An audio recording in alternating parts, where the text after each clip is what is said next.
এই রকমের সুন্দর সুন্দর ডোরম্যাট আমাদের সকলকেই ভালো লাগে। আজকাল এগুলো অনলাইন বা অফলাইন সব জায়গাতেই পাওয়া যায়, আর এগুলোর দাম অনেকটা বেশি থাকে। তাই আজকে আমি তোমাদের সাথে শেয়ার করছি বাড়িতে থাকা জিনিস দিয়ে তোমরা এমনি সুন্দর ডোরম্যাট করে নিতে পারবে। এর জন্য আমি নিয়ে নিচ্ছি চালের বস্তা বা আটার বস্তা, যেটা তোমাদের কাছে থাকবে সেই বস্তাটা নিয়ে নেবে। আর প্রথমে দেখো এটা আমি এইভাবে খুলে নিচ্ছি। এখানে আমি তোমাদেরকে মেজারমেন্টটা দিয়ে দিচ্ছি। এখানে 21 ইঞ্চি বাই 26 ইঞ্চির আমি এটা কাট করব। তো দেখো এটা অনেকটাই বড় আছে, তো এটা আমার যতটা লাগবে আমি ঠিক ততটাই নিয়ে নেব। এখানে আমি মেজারমেন্টটা নিয়েছি 21 ইঞ্চি বাই 26 ইঞ্চির। এইভাবে হাফ করে নেব, দিয়ে দেখো এটাকে ডবল ফোল্ড করব। এইভাবে ডবল ফোল্ড করে নিলাম। করে নেওয়ার পরে এখানে আমি বল পিন লাগিয়ে দেব। এতে আমি ড্র করব যাতে এটা সরে না যায়, সেই জন্য আমি এখানে আগে বল পিন সুন্দর করে লাগিয়ে দেব। আর এতে কি থাকবে, তোমাদের যে বস্তাটা থাকবে এক জায়গায় টিকে থাকবে। এবারে আমি একটা মার্কার নিয়েছি, এটা দিয়ে আমি এখানে ড্র করছি। তো তোমরা তোমাদের ইচ্ছে মতন ডিজাইন কিন্তু ড্র করতে পারো। আমি ভিডিওতে যেরকম দেখালাম ঠিক সেইভাবেই আমি এইভাবে ফুলের মতন ডিজাইনটা করছি। এটা ডবল এই জন্য করে নিয়েছি যে দুপাশটাতেই যেন সমানভাবে আমি যখন কাটবো সমান হবে, নালে আলাদা আলাদা কাটলে কিন্তু সেটার শেপটা একটু অন্য হতে পারে। তো দেখো আমি আর একটু এরকম করে কেটে নিচ্ছি, আর এইভাবেই আমি এটা কাট করে দেবো।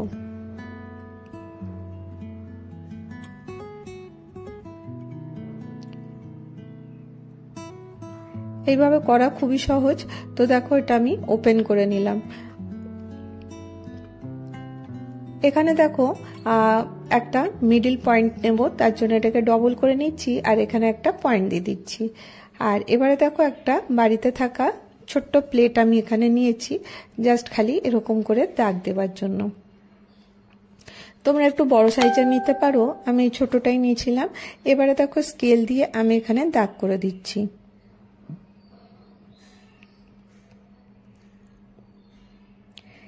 আর এখানে দেখো আমি কিছু পুরনো কাপড় নিয়েছি, তো যেমনি হচ্ছে লেগিস বা কোনো পায়জামা বা শাড়ি যা তোমাদের কাছে থাকবে সেটা নিতে পারো। আর আমি এখানে আগেও তোমাদের সাথে এটা পায়জামাটা দিয়ে ডিআইওয়াই শেয়ার করেছিলাম, তো তার থেকে কিছুটা অংশ কাপড় ছিল, ওটার মধ্যে দেখো আমি এরকম করে পাপড়ির মতন বানিয়ে নিচ্ছি। এটা হয়তো তোমাদের বুঝতে অসুবিধা হচ্ছে, যখন কাটবো তখন তোমরা দেখে বুঝতে পারবে। এটা কোনো মেজারমেন্ট নিয়ে করছি না, এমনি আন্দাজ মতন আমি কিন্তু এর মধ্যে কতগুলো পাপড়ি ড্র করে নিচ্ছি।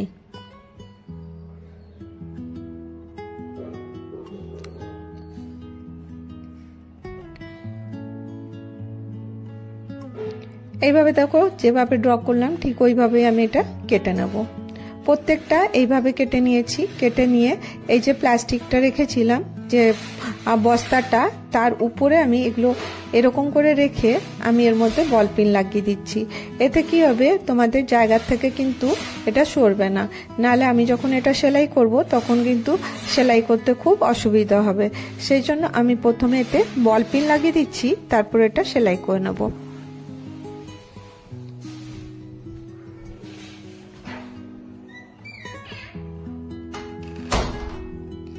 এবার দেখো সেলাই করে নিয়েছি, আর নিয়ে এক্সট্রা যে কাপড়টা ছিল ওটা আমি কেটে বাদ দিয়ে দিলাম।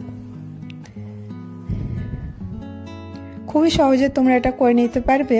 আর এখানে দেখো আমার মেয়ের একটা অনেক পুরনো স্কার্ট ছিল, ভেতরে ছিঁড়ে গেছে, সেই রকমেরই একটা স্কার্ট আমি নিয়ে নিয়েছি। আর এটা দেখো প্রথমে ইলাস্টিকটা কেটে দেবো, সুন্দর করে বিছিয়ে নেব, আর দিয়ে ইলাস্টিকটা কেটে নিতে হবে। আর দিয়ে এখান থেকে আমি কতগুলো পিস কেটে নেব। তো এটা দেখো তোমরা যে কোনো শাড়ির কাপড় নিতে পারো, বা যা তোমাদের কাছে ওয়েস্টেজ কাপড় আছে সেটা দিয়ে কিন্তু করতে পারো।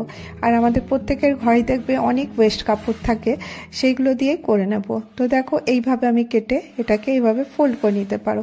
প্রথমে দেখো অনেকগুলো স্ট্রিপ আমি এর থেকে কেটে নিচ্ছি।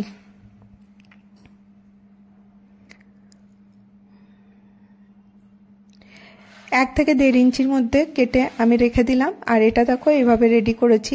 তো এটা প্লাস্টিক ছিল, খুব হালকা ছিল। আর দেখো এটা যদি ডোরম্যাট বানাবে তো পিছলে যাবার ভয় থাকবে, সেই জন্য একটা আমি কটনের কাপড় নিয়েছি, এটা নিচে বসিয়ে দিয়েছি আর দিয়ে এখানে বল পিন লাগিয়ে দিচ্ছি। লাগিয়ে দিয়ে এটা দেখো এইভাবে আমি কেটে নিচ্ছি। এক্সট্রা কাপড়টা আমি প্রথমে এইভাবে কেটে দিচ্ছি, আর তারপরে যে সেলাই করার পরে যেটা এক্সট্রা থাকবে সেটা ইজিলি কাটা যাবে। তো দেখো এইভাবে আমি এটা সেলাই করে নিয়ে চলে এসেছি, আর দিয়ে সাইডগুলো আমি কেটে বাদ দিয়ে দিলাম। এবারে শুধুমাত্র একটা পিস আমি পেয়ে গেছি।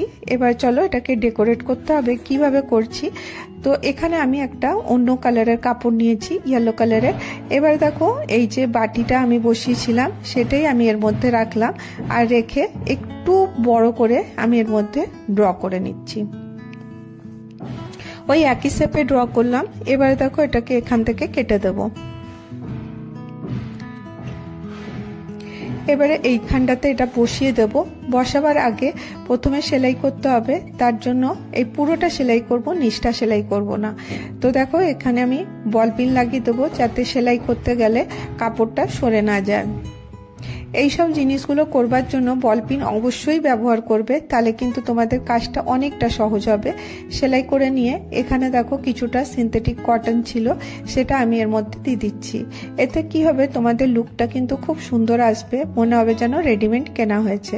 এবারে যে তোমাদেরকে বললাম স্ট্রিপগুলো কেটে রেখেছিলাম, সেই স্ট্রিপগুলোই এখানে আছে। এবার চলো এগুলোকে কিভাবে অ্যাসেম্বল করব। প্রথমে দেখো আমি মেশিনে চলে এসেছি, আর নিচটা দেখো এটা খোলা আছে। তো প্রথমে এটাকে আমি কভার করব। তো এই পায়জামারই কিছুটা কাপড় আমি কেটে আমি স্ট্রিপ কেটে নিয়েছিলাম, এটা প্রথমে এইভাবে জয়েন্ট করে দিচ্ছি। এইভাবে করে দিয়ে আবার এটাকে উল্টে দিয়ে ডবল ফোল্ড করে দেবো, তাহলেই কিন্তু এটা বন্ধ হয়ে যাবে, রাফ এজেসটা আর দেখা যাবে না। এইভাবে করলে তোমাদের জিনিসটা কিন্তু খুব ফিনিশিং এর সাথে হবে, দেখতেও কিন্তু খুব সুন্দর হবে।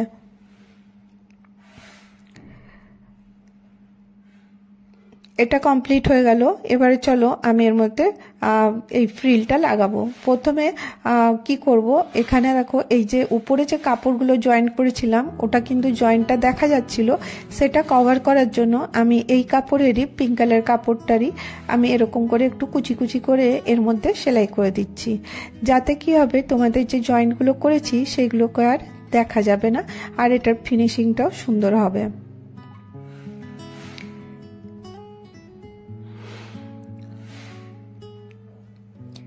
এগুলো যখন তোমরা খালি বসে থাকো তখন এগুলো করে নিতে পারো। তো দেখো এটা হাতের তৈরি, দেখতেও ভালো লাগবে আর ঘর সাজাতেও কিন্তু খুব সুন্দর হবে।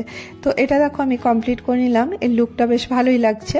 এবার চলো এগুলোকে ফিল করব। তো ফিল করার জন্য আমি সেই স্কার্টটা যে কেটেছিলাম তার যে পাতলা পাতলা করে কাট করে রেখেছিলাম সেইগুলোকে আমি এখানে এরকম করে কুচি কুচি করে দিতে থাকবো। তোমরা চাইলে আগে ফ্রিল বানিয়ে নিতে পারো, তারপরে জয়েন করতে পারো, সেটা ডবল খাটনি হয়ে যাবে। সেই জন্য আমি যখনই এটা করি তখন একসাথেই সেলাই করতে থাকি, এতে কি হয় আমাদের সময়টা অনেকটা বেঁচে যাবে। তো দেখো এটা কিছুই না, এবারে যে জায়গাগুলো খালি আছে সেইগুলোকে খালি আমাকে ফিল করে দিতে হবে, তাহলে পরে এটা কমপ্লিট হয়ে যাবে। তো ফিল করার জন্য দেখতেই পেলে আমি কিভাবে করছি, যে জায়গাটা খালি আছে ওখান নিচ থেকে শুরু করছি আর উপর দিকে নিয়ে, আর যেখানেই টার্ন নেওয়ার থাকবে তখন মেশিনটা ছুঁচটা একটু উঠিয়ে ওটাকে আমি এইভাবে টার্ন নিয়ে নেব। তো তাহলে কি হবে দেখো কতটা লুকটা সুন্দর আসবে, আর যতটা সুন্দর কাপড়ের কালার থাকবে সেই ততটাই সুন্দর কিন্তু এই ম্যাটগুলো তৈরি হয়। এইভাবে দেখো একটু একটু করে আমি নিতে থাকবো আর সেলাই করতে থাকবো।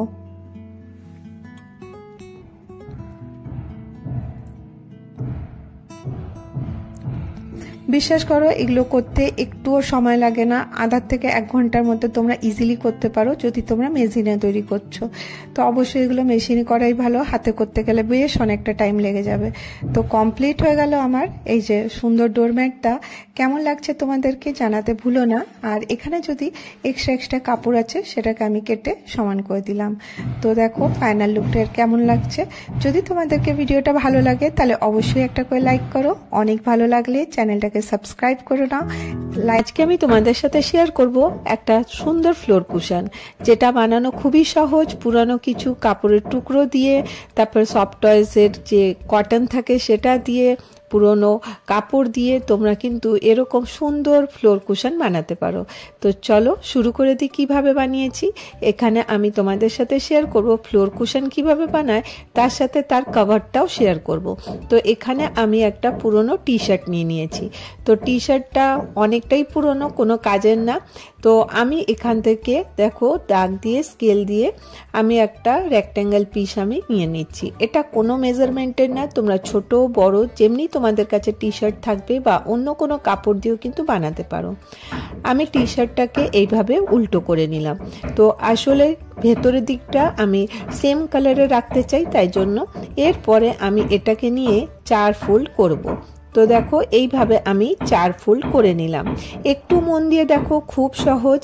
আর এরপরে দেখো আমি এটাকে এইভাবে মেজারিং টেপ দিয়ে সার্কেল করে নেব। দেখো টেপটা আমি ঘুরাতে থাকবো আর দাগ দিতে থাকবো। আমি লাস্টের যে মেজারমেন্টটা ছিল ওটা দিয়েই আমি কিন্তু নিচ্ছি। এইভাবে দেখো খুব সহজেই তোমরা কিন্তু একটা সার্কেল পেয়ে যাবে। তো এইভাবে আমি কি করছি, একটু করে টেপটা রাখছি আর একটু চক দিয়ে দাগ দিয়ে দিচ্ছি। আশা করি তোমরা বুঝতে পারছো। এরপরে সব দাগগুলোকে মিলিয়ে নিলাম। এরপরে কি করব, এটা দিয়ে আমি কেটে নেব। এই দাগে দাগে দেখো আমি এইভাবে কেটে নিচ্ছি। এইভাবে দেখো আমি পুরো সার্কেলটা কেটে নেব। আর এটা কিন্তু খুবই সহজে তৈরি হয়ে যায়, তোমাদের কোনো পরিশ্রম লাগবে না আর 1 টাকাও খরচা হবে না। তো দেখো এবারে আমি এখান থেকে 2টো পিস পেলাম। তো দেখো আমি কি করব, ভেতরের দিকে এই যে প্রিন্ট পিসটা আছে রেখে দেব। আর কারণ আমাকে এটা মানে দুটো একই কালারের করার আছে, তো সেই জন্য দেখো আমি ভেতরের দিকটাতে যে কাপড়টা থাকবে আমি ওইভাবেই নিয়ে নিচ্ছি। যেটা আমার ফ্রেশ পোর্শনটা থাকবে এইভাবে দিয়ে দিলাম, আর উপর থেকে আমি এটা এইভাবে দিয়ে দিলাম। মানে দুটোকে আমি সোজা করে নিলাম। এরপরে দেখো আমি 4 দিকটা সেলাই করে দেবো আর একটু অংশ খোলা রাখবো। তো এটাকে সেলাই করার আগে আমি এখানে পিন লাগিয়ে দিচ্ছি। পিন লাগালে কি সুবিধা হয়, কাপড়টা এদিক থেকে ওদিক নড়বে না আর সেলাইটা কিন্তু সুন্দর করে হয়ে যাবে। তো দেখো আমি প্রত্যেকটা দিকে পিন লাগিয়ে দিলাম। এরপরে আমি সেলাই করে নেব।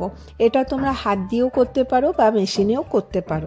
পরে দেখো আমি কিছুটা অংশ খোলা রেখে দিয়েছি আর সাইডটা সেলাই করে নিয়ে চলে এসেছি। 4 দিকটা দেখো পুরোটা সেলাই করেছি, পিনগুলো বার করে দিলাম। এরপরে এটাকে আমি উল্টো করে নিচ্ছি। খুব সহজ, খুব ইজিলি হয়ে যাবে। তোমরা একবার দেখো কতটা সহজ। এরপরে দেখো যে খোলা অংশটা আছে ওটাতে আমি কি করব, ওটাতে আমি এখানে দেখো কিছুটা আমি ছোট ছোট কাপড়ের টুকরো নিয়ে নিয়েছি, যেগুলো আমি সেলাই করি। আর ওর যে ছোট ছোট টুকরোগুলো বেঁচে যায় ওগুলো ফেলে না দিয়ে এইভাবে তোমরা ইউজ করতে পারো। আর এর কাপড়ের টুকরো অনেকটাই কম ছিল, সেই জন্য আমি এর মধ্যে একটু কটন ইউজ করছি। সফট টয়েসের কটন, যেটা সিনথেটিক ফাইবার, ওটাই ইউজ করবে। আর এত সুন্দর সফট তোমরা ফ্লোর কুশনটা তৈরি করতে পারবে। তোমরা দেখো এইভাবে দেখো তুলোটাকে খুলে খুলে নিতে হবে আর সমানভাবে আমাকে এই টি শার্টটার মধ্যে সুন্দর করে ঢুকিয়ে দিতে হবে। এইভাবে দেখো আমি তুলোগুলো খুলে নিচ্ছি, খুলে পুরোটা ঢুকিয়ে দিলাম। আর এই অংশটা যেখানটা খোলা ছিল ওখানটা আমি সুতো দিয়ে সেলাই করে দেবো। তো দেখো কত সহজেই হয়ে যাবে একটা সুন্দর কুশন কিন্তু। তো দেখো এইভাবে আমি ধরে সেলাইটা করে দিচ্ছি। আর এটা কিন্তু করে দেওয়ার পরে কিছুই বোঝা যাবে না যে কোন জায়গাটা খোলা ছিল। তো খুব ভালো করে করবে যাতে এটা না বোঝা যায়। তো দেখো এইভাবে আমি সম্পূর্ণটা সেলাইটা করে নিচ্ছি। এরপরে এটা রেডি হয়ে গেল। এরপরে দেখো আমি চক দিয়ে জায়গায় জায়গায় পয়েন্ট করে দিচ্ছি। আমি গোল জায়গাটায় করলাম, তোমরা কিন্তু মানে যেমনি লাইন লাইন করেও তোমরা পয়েন্টটা দিতে পারো। এই পয়েন্টটা দিলাম আর এখানে আমি একটা বড় ছুঁচ আর মোটা সুতো নিয়ে নেব, কারণ এটাকে আমাকে পাতলা সুতোতে হবে না আর মোটা ছুঁচ দরকার। তো দেখো এইভাবে আমি টানবো আর এইভাবে টান দিলে পরে দেখবে এখানটা হোল হয়ে যাচ্ছে। 2 থেকে 3 বার আমি এইভাবে ঘুরিয়ে ঘুরিয়ে এখানটাতে আমি বেঁধে দেবো। তো দেখো আমি এইভাবে টান দেব আর খুব টাইট করে আমি এটাকে টেনে বার করে দেবো। তো দেখো এইভাবে দিয়ে আমি নিচ থেকে এটাকে টেনে বার করে দিচ্ছি। দিয়ে 3-4 বার করার পরে আমি এখানে গিঁটটা দিয়ে দিচ্ছি। আশা করি তোমরা সকলে বুঝতে পারছো কিভাবে করছি। এরপরে আমি এখানে কাঁচি দিয়ে কেটে দেবো। এরপরে আবার একটা পয়েন্টে চলে যাব, সেখানটাও কিন্তু এইভাবেই আমি করব। এরপরে প্রত্যেকটা পয়েন্টে আমি এরকম করে সেলাইটা করে নেব। তো দেখো কতটা কিউট লাগছে। তো দেখো আমার তো ফ্লোর কুশন রেডি হয়ে গেছে। এবারে চলো এর কভার বানিয়ে নিই। আমার মেয়ের একটা অনেক পুরনো ফ্রক ছিল, এই ফ্রকের কাপড়টাও কিন্তু অতটা ভালো না, তাই আমি এটা ইউজ করে নিচ্ছি। তো এখানে দেখো আগে ফ্রকটাকে খুলে নেব। তোমরা ফ্রকের জায়গায় অন্য কোনো কুর্তির কাপড়ও কিন্তু ইউজ করতে পারো। তো আমার কাছে এই ফ্রকটা ছিল। এরপরে দেখো সম্পূর্ণটা খুলে নিলাম, দিয়ে আয়রন দিয়ে আমি এটাকে প্লেন করে দিচ্ছি। এখানে যে কুচিগুলো ছিল ওটা যেন খুলে যায়। এরপরে দেখো আমি মেজারমেন্ট নেব।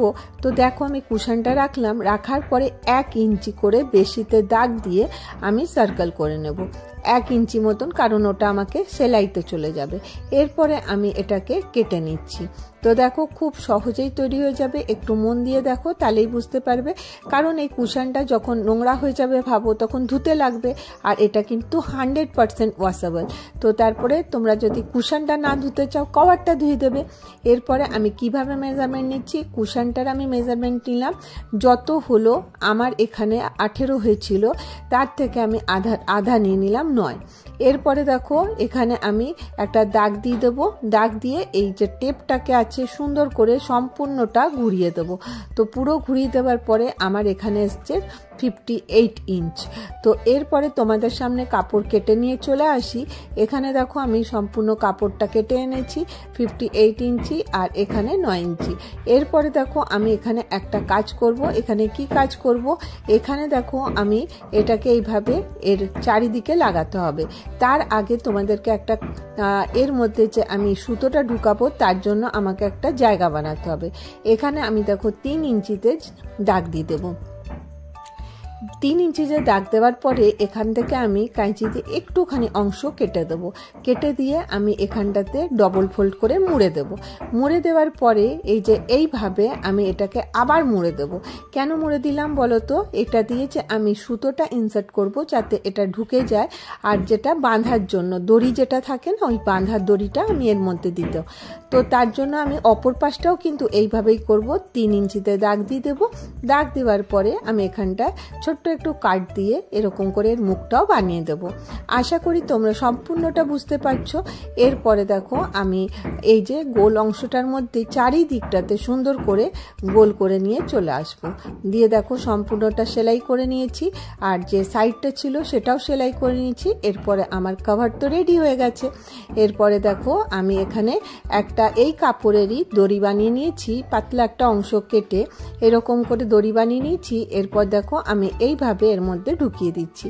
কতটা সহজ, আর এর কভারটা কিন্তু একদম সুন্দর হয়েছে। তোমরা এই মেজারমেন্টে ছোট বড় অনেক রকমের বানাতে পারো। টি শার্টটা যে মেজারমেন্টে ছিল সেই মেজারমেন্টটা আমি স্ক্রিনে দিয়ে দিয়েছি, আর তোমরা তোমাদের হিসাব মতন কিন্তু এটা ছোট বড় বানিয়ে নিতে পারো। তো দেখো ইজিলি কিন্তু এটা তৈরি হয়ে যাবে, আর এই কভারটা তোমরা ইজিলি ধুতেও পারবে। দেখো কত সুন্দর একটা কুশন কভারও রেডি হয়ে গেল। আশা করব আজকে তোমাদের ভিডিওটা ভালো লেগে থাকবে। যদি তোমাদেরকে আমার ভিডিও একটু হলেও ভালো লাগে তাহলে একটা করে লাইক করে দিও, আর যদি তোমরা আমার চ্যানেলে প্রথম এসে থাকো, ভিডিওর কোনো একটু অংশ ভালো লাগে তাহলে চ্যানেলটাকে সাবস্ক্রাইব করে নিও। তো দেখো সুন্দর কুশন কভার আমার রেডি হয়ে গেছে। তো আমি এটা কিভাবে ব্যবহার করব তোমরা দেখতে থাকো। এটা ফ্লোরে বিছিয়েও তোমরা বসতে পারো, বাচ্চাদেরকে বসতে দিতে পারো, বা অন্যভাবেও তোমরা এটা ব্যবহার করতে পারো। কিভাবে ব্যবহার করবে তো চলো দেখিয়ে দিই। দেখো আমি এখানে একটা মাচিয়া নিয়ে নিয়েছি, এর মধ্যে আমি এইভাবে রেখে দিচ্ছি। দেখো কতটা সুন্দর লাগছে। এইভাবে খুলেও তোমরা এটাকে ব্যবহার করতে পারো। তোমাদেরকে আইডিয়াটা কেমন লাগলো জানাতে ভুলো না। আবার দেখা হবে নেক্সট ভিডিওতে। ভালো থেকো, সুস্থ থেকো, বাই বাই।